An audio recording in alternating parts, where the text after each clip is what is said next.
আমার নবীজি সাল্লাল্লাহু আলাইহি ওয়াসাল্লাম বলেন, লিকুল্লি শাইইন সিগালাম, প্রত্যেকটা জিনিসের ময়লা তোলার জন্য যেমন বিভিন্ন প্রকার পদ্ধতি রয়েছে। কাপড়ের ময়লা সাফ করার জন্য সাবান সোডা, লোহার জং মরিচা তোলার জন্য রেত বা ফাইল। আমার নবীজি বলেন, সিকালাতুল কুলুবি যিকরুল্লাহ,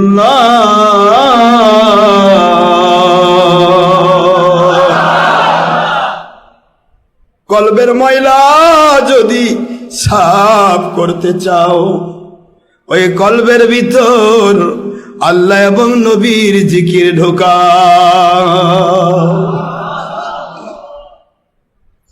আল্লাহ এবং নবীর জিকির যখন কলবে ঢুকতে চায় না, ময়লা কাপড়ে সাবান যেমন লাগতে চায় না, ময়লা যখন বেশি হয়ে যায় এতে সাবান যখন লাগতে চায় না,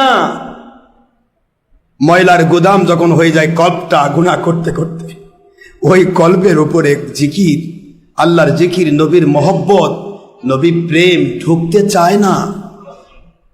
এই ঢুকানের বুদ্ধি হলো, হুজুর বললেন, কুনু মা'আস সাদিকিন, সত্যবাদী, নবী প্রেমিক, আল্লাহ প্রেমিক, আল্লাহর ওলিদের নিকটে যাও, ওলিদের কথা শোনো, ওলিদের চেহারার দিকে তাকিয়ে থাকো।